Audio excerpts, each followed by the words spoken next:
पराया धन आप लोग किसको कहती है? बेटियों को ना। ये गलत बात है, पराया धन बेटी नहीं है।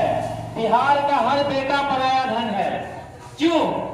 जब बिहार का बच्चा जो बेटा आपका है बड़ा होता है तो कहां भेज देती है शिक्षा के लिए? कोटा, दिल्ली, मुंबई। तो मतलब बच्चा को पाल पोस कर बड़ा करती है। बेटी तो आपके साथ 21 साल तक रहती है, बच्चा को 15 साल में बाहर भेज देते हैं। जब वो पढ़ लिख लेता है तो नौकरी के लिए बाहर भेज देते हैं। और जब नौकरी कर लेता है तो आता है 4 दिन के लिए साल में। आज जब वो आता है तो बेटा बेटा नहीं रहता है, वो दामाद हो जाता है। दामाद का जैसे स्वागत करती हैं आप, नाना प्रकार के व्यंजन बनाती है, 52-56 प्रकार का भोजन, तो आप चाहती हैं कि अपने बेटे को 56 प्रकार का भोजन 4 दिनों में खिला दें।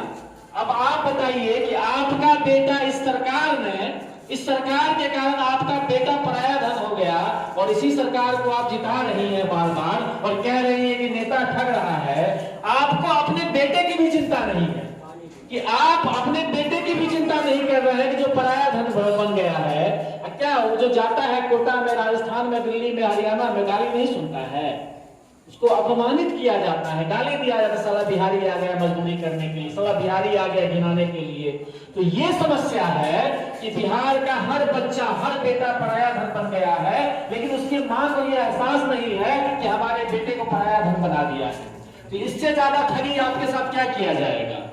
हम लोग जनसुराज जिस पार्टी से आए हैं, प्रशांत किशोर जी की पार्टी से आए हैं, 0 सीट मिला है, सीटें नहीं मिला है।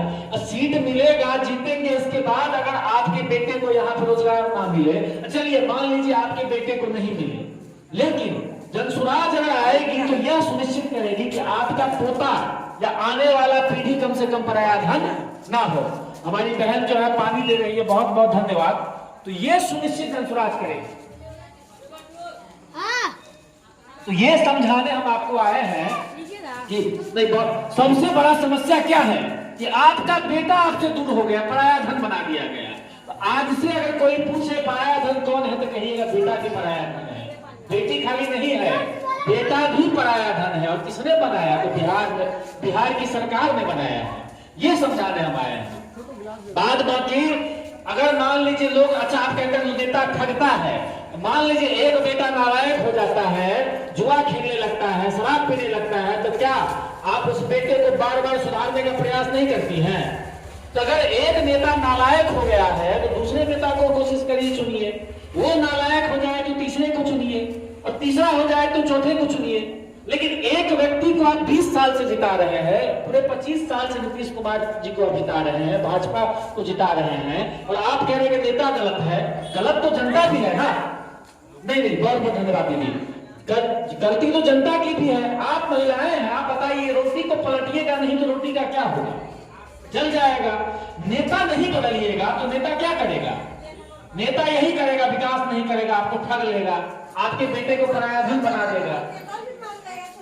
बस देखिए, आपका बेटा है दिल्ली मुंबई, सुनिए जय चाची, आपका बेटा हो गया पराया धन। जितना बिहार का नेता है सबका बेटा है बकलोल। कोई 7वीं फेल है, कोई 9वीं फेल है, कोई 12वीं पास है, बताया जाएगा, सब बकलोल सब है। सबको मंत्री बना दिया गया, सबको मंत्री बना दिया गया। 7वीं फेल मुख्यमंत्री, 9वीं फेल नेता जो है बिहार का विपक्ष का नेता है, ठीक है। अब 12वीं पास जो है वो जो है स्वास्थ्य मंत्री है। इसके बाद ये जो कुशवाहा जी का बेटा है वो जो है दीपक प्रकाश मंत्री बन गया। तो नेता का बेटा बाहर भी जाएगा तो बिहार आ जाता है मंत्री बनने के लिए, और आपके बेटे कभी बिहार से बाहर नहीं आते हैं। ये बताने जरूर रही है। बस यही कहने, यही समझाने आए हैं। आज बाकी वोट तो क्या है, आप अपने हिसाब से दीजिए, नहीं समझिएगा तो इसी तरीके से आपके बच्चे पलायन करेंगे, ये समझाने हम आए हैं।